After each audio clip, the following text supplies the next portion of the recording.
نئی حکومت کو $350 ارب مالیت کی معیشت کو مستحکم رکھنے کے لیے طویل مدتی معاہدے پر بات چیت کرنا ہوگی۔ عمران خان اور ان کی پارٹی کا الزام ہے کہ انتخابات میں دھاندلی کی گئی تھی۔ نتائج کے مطابق انتخابات میں کسی بھی پارٹی کو اکثریت نہیں ملی۔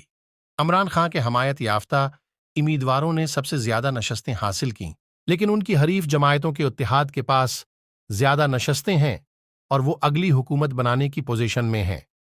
عمران خان کے وکیل علی ظفر نے جیل کے باہر صحافیوں کو بتایا، عمران خان کے خط میں ہم واضح طور پر کہیں گے کہ اگر IMF پاکستان سے بات کرنا چاہتا ہے تو انہیں انتخابات کے آزادانہ آڈٹ کی شرائط رکھنی چاہیے۔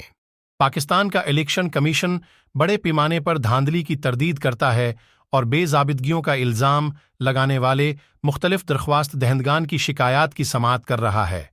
علی ظفر نے کہا کہ IMF اور یورپی یونین جیسے بین الاقوامی بلاک صرف اس شرط پر مالی امداد دے سکتے ہیں کہ آزادانہ اور منصفانہ انتخابات سمیت اچھی حکمرانی اور جمہوریت ہو۔ IMF نے گزشتہ سال سیاسی جماعتوں سے ملاقات کی تھی تاکہ بیل آؤٹ پروگرام کے تحت اہم مقاصد اور پالیسیوں کی حمایت کی یقین دہانی کرائی جا سکے۔